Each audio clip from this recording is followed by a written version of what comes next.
Hai geng, gimana kabar kalian? Semoga sehat-sehat aja ya. Oke, selamat datang kembali di channel Diksi Movie, channel yang membahas alur cerita film yang singkat, padat, dan mudah-mudahan jelas. Oke, kali ini aku mau nge-recap salah satu film yang berjudul Rurouni Kenshin Kyoto Inferno. Yang film ini sendiri merupakan film kedua dari sequelnya. Tokoh di film ini masih diperankan oleh artis yang sama seperti sebelumnya. Namun ada sedikit perubahan, tokoh Yahiko yang sebelumnya diperankan oleh Taketo Tanaka digantikan oleh Riku Onishi di film ini.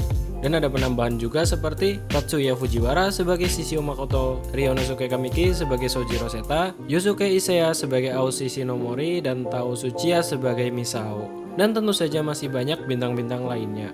Dan tanpa berlama-lama, buat diri kalian nyaman dan nikmati alur ceritanya. Ini dia Rurouni Kenshin Kyoto Inferno. Diawali saat perang Toba Fushimi dengan diperlihatkannya pembunuh yang bengis dan kejam. Dan sama seperti Kenshin, dia juga merupakan pembunuh dari pihak Isshin Shishi. Dan dia adalah Shishio.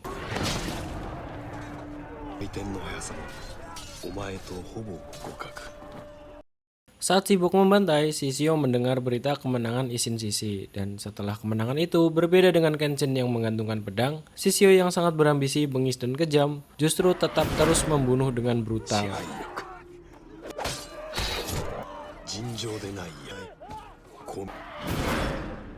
Yang karena hal tersebut dikhawatirkan akan menjadi aib bagi pemerintahan baru, maka Shishio pun dibunuh dan dibakar.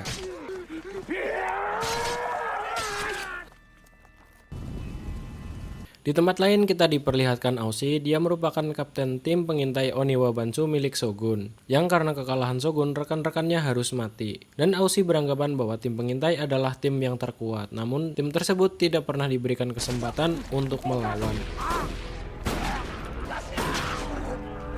Oleh karena itu, ia begitu dendam kepada Kenshin yang menjadi tokoh terkuat dan sebab terbesar kekalahan Shogun pada peperangan saat itu.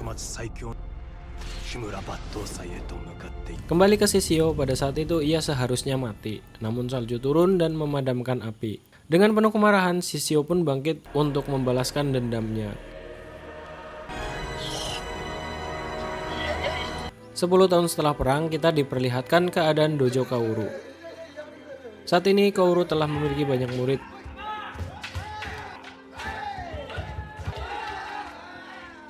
Dan semua yang ada di dojo terlihat hidup dengan bahagia.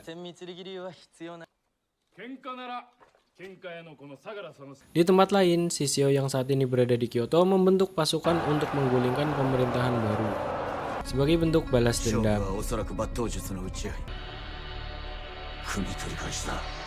Mengetahui hal tersebut, pemerintah mengirim pasukan yang dipimpin Saito untuk menangkap Shishio.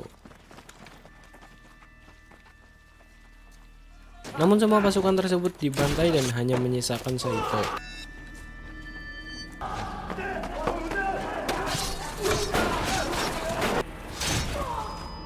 Shishio memberi tawaran untuk bergabung dengannya kepada Saito. Mendengar penolakan Saito, Shishio membiarkan Saito terjebak dan pergi begitu saja.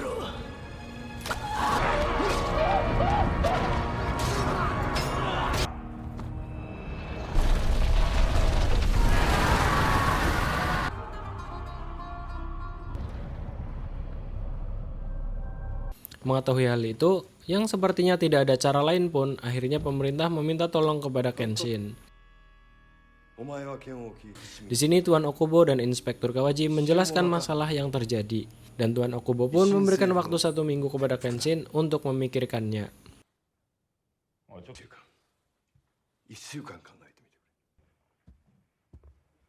Singkat cerita, waktu yang dinantikan pun tiba.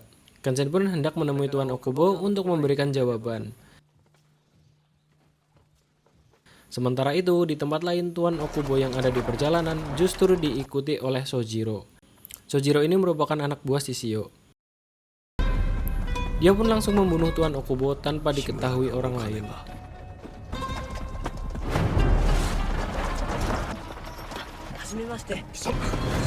Selang beberapa lama, Kenshin yang ada di perjalanan justru melihat polisi mengevakuasi jasad Tuan Okubo. Dan berita kematian Tuan Okubo pun langsung menyebar. Pada awalnya, Kenshin hendak menolak. Tapi karena mengikuti alur, dan Inspektur Kawaji memperlihatkan korban-korban karena kekejaman Shishio, akhirnya Kenshin pun memutuskan untuk menghentikan Shishio.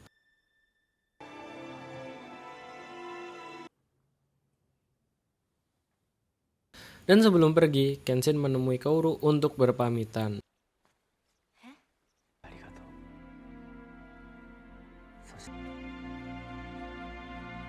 Akhirnya Kenshin pun melakukan perjalanan ke Kyoto. Sementara itu, Sano berpapasan dengan Aoshi yang mencari Kenshin. Sano pun tidak mau memberitahu, tapi justru menantang Aoshi untuk berkelahi. Dan akhirnya Sano pun dibuat babak belur oleh Aoshi.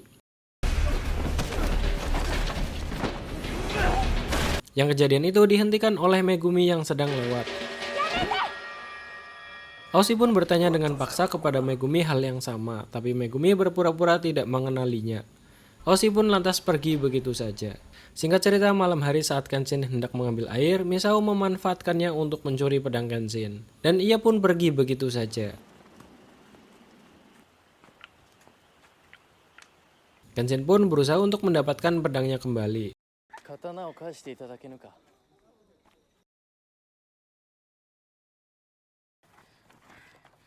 Sementara Misao justru menyerangnya. Namun Kenshin hanya menghindar dan menjelaskan bahwa pedangnya memiliki mata terbalik.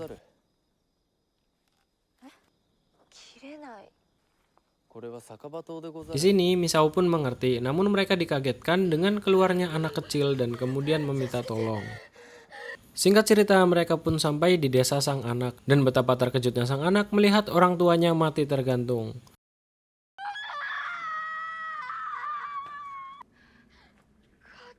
Dan di saat yang sama, anak buah Shishio pun keluar dan mengatakan kalau hal tersebut dilakukan agar pemerintah tidak mengetahui keberadaan Shishio saat ini. Dan mendengar hal itu, Kenshin pun langsung menghunuskan pedangnya, dan pertarungan mereka pun dimulai.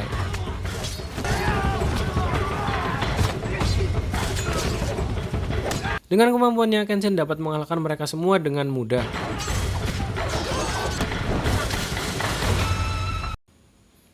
Dan ketika hendak menguburkan orang tua si anak, Kenshin dikejutkan oleh kedatangan Sojiro yang menyampaikan pesan dari Shishio. Di sini Misao pun terkejut mendengar nama yang disebutkan oleh Sojiro. Lantas Kenshin pun pergi mengikuti Sojiro. Singkat cerita, mereka pun sampai di tempat Shishio. Dan mendengar prinsip Shishio yang sangat kejam membuat Kenshin sangat marah.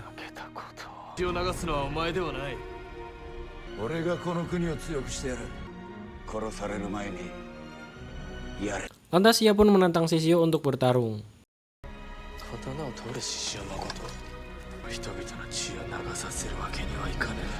Namun Shishio justru menyuruh Sojiro mewakilinya dan ia pun pergi begitu saja.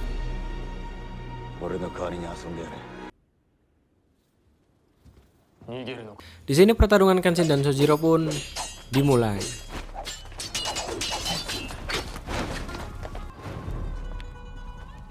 Di sini kita diperlihatkan kecepatan Sojiro di atas Kenshin.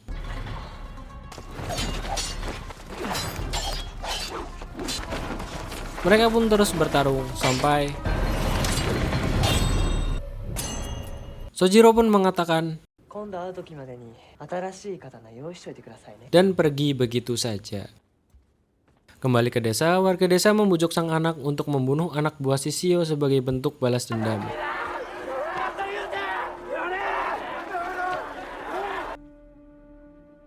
Dan ketika sang anak akan membunuh, tiba-tiba ditahan oleh Kenshin dan mengatakan,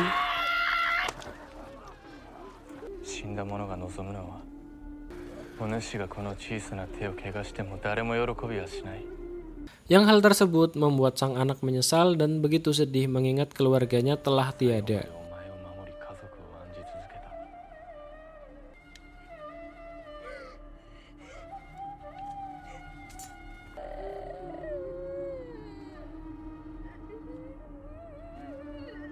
Singkat cerita, setelah kejadian itu, Misao pun membawa Kenshin ke penginapan kakeknya yang bernama Kakek Okina.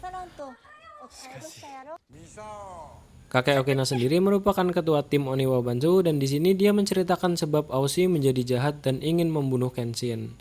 Yang hal tersebut belum diketahui oleh Misao. Sementara di tempat lain, Sano memutuskan untuk menyusul Kenshin. Dan di lain tempat, Shishio menyuruh anak buahnya untuk menyiapkan senjata dan mengundang 10 pendekar pedang untuk berperang. Singkat cerita, karena pedangnya patah, Kenshin pun mencari Araisaku. Dan mengetahui Araisaku telah tiada, Kenshin pun menemui Saiko, anak Araisaku. Kenshin pun meminta dibuatkan pedang sebagai ganti Sakabatonya yang patah. Namun Saiko yang hanya bisa membuat peralatan dapur pun menolak permintaan Kenshin. Mendengar hal itu, Kenshin pun menerima dan pamit. Tak selang lama setelah Kenshin pergi, Chop pun datang ke sana. Dia adalah salah satu dari 10 pendekar pedang Shishio. Dia mengetahui jika Araisaku sempat membuat pedang terkuat dan mewariskannya. Dia pun meminta pedang tersebut dan menyandera Lori, anak Saiko. Lantas Saiko pun meminta tolong kepada Kenshin untuk menyelamatkan anaknya. Kenshin pun sampai di kuil dan meminta Cho melepaskan anak Saiko. Cho yang mengetahui Kenshin adalah sang Batosai legendaris pun langsung menyerangnya. Namun karena tidak memiliki pedang, Kenshin sangat direpotkan oleh serangan Cho.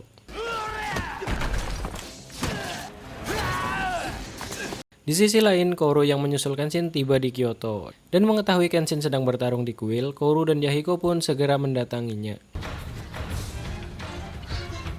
Di sini Saiko melihat Kenshin tersudut. Dan demi menyelamatkan anaknya, dia pun mengambil pedang terakhir ayahnya. Dan ketika Cho hendak membunuh Lori, Saiko pun sampai di sana dan memberikan pedangnya kepada Kenshin, yang langsung. Kouru yang melihat hal itu pun terkejut dan mengira Kenshin membunuh lagi. Tapi Yahiko memberitahu kepadanya Cho masih hidup. Yang hal itu pun membuat Kenshin terkejut. Dia pun melihat pedang yang dipegangnya adalah Sakabato. Singkat cerita, Kenshin kembali menemui Saiko untuk mengembalikan pedangnya. Dan karena rasa penasarannya, Kenshin pun menanyakan tentang Sakabato lainnya selain miliknya. Saiko pun menceritakan bahwa ayahnya membuat 2 pedang Sakabato, yang satu asli untuk dewa dan yang satunya lagi adalah yang diberikan kepada Kenshin. Namun di sini Saiko memberikan pedang Sakabato asli tersebut kepada Kenshin. Malam harinya, Shishio mengarahkan 10 pendekar pedang dan pasukannya bersiap untuk membakar Kyoto.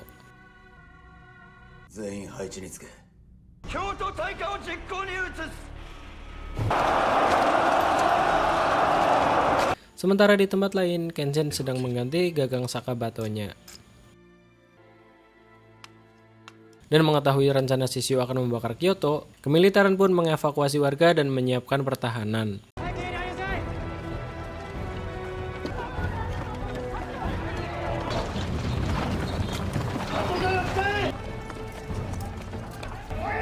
Dan sama seperti kemiliteran, kakek Okena pun mengarahkan tim Oniwa Banju untuk bersiap.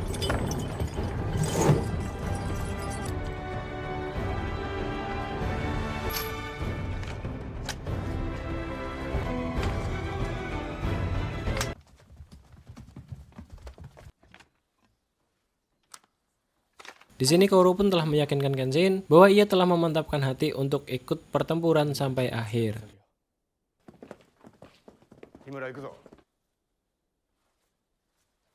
Malam harinya kita diperlihatkan setiap pejuang menunggu di posnya masing-masing. Akhirnya pasukan Shishio pun keluar membawa api untuk memulai penyerangan. Yang hal tersebut pun disambut oleh kemiliteran.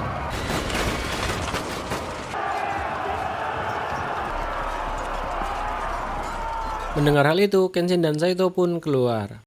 Dan pertarungan mereka pun dimulai.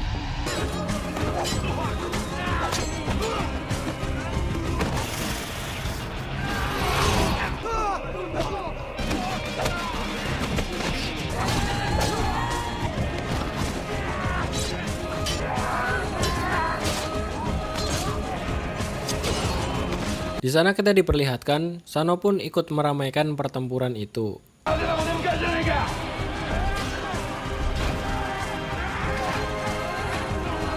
Dan di sisi lain, Misao, Yahiko, dan Kouru pun ikut berjuang.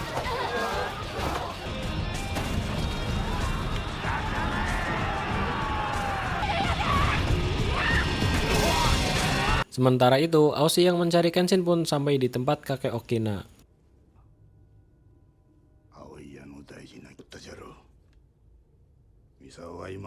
Kakek Okina berusaha menyadarkan Aoshi, tapi justru Aoshi langsung menyerang kakek Okina. Kakek Okina pun berusaha menghentikan Aoshi yang telah dipenuhi oleh kebencian dan dendam. Dan di sana mereka pun bertarung dengan sengit.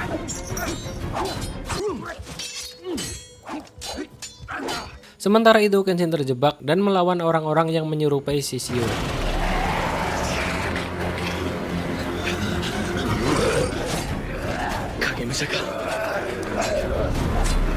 Dan di lain sisi, Sano berhasil mengalahkan musuh yang ia hadapi.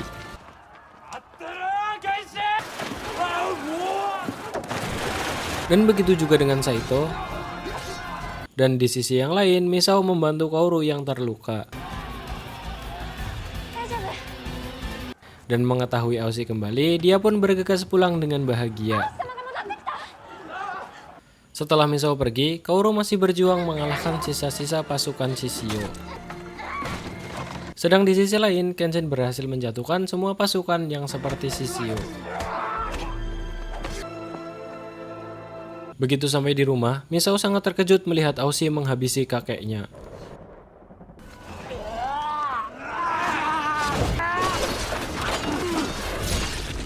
Di tempat lain, Sojiro mendatangi Kaoru dan menculiknya.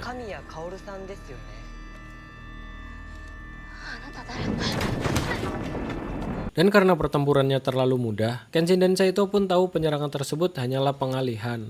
Akhirnya mereka pun sadar jika yang akan diserang sebenarnya adalah Tokyo. Dan karena kekhawatirannya, Kenshin pun hendak mencari Kaoru. Yang ketika itu, ia justru melihat Kaoru dibawa oleh Sojiro. Kenshin pun dengan segenap kemampuan berusaha mengejar Sojiro. Kembali ke Aoshi yang setelah menghabisi gurunya, ia pun pergi begitu saja dan kembali mencari Kenshin. Singkat cerita, di tengah hujan deras Kenshin mengejar Sojiro sampai ke tempat Shishio. Yang ternyata persembunyian Shishio adalah sebuah kapal perang yang sangat besar. Kenshin pun langsung menerobos kapal untuk menyelamatkan Kaoru.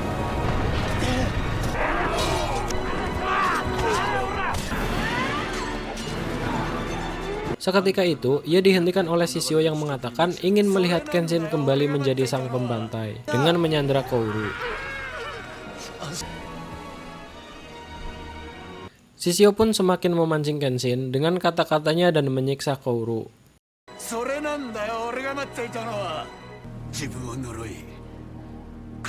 Kenshin pun menjadi sangat marah dan menyerang Shishio. Namun saat itu, Shishio dengan mudah menjatuhkannya. Dan melihat Kaoru dilempar ke laut, Kenshin pun tidak memperdulikan pertarungannya dan langsung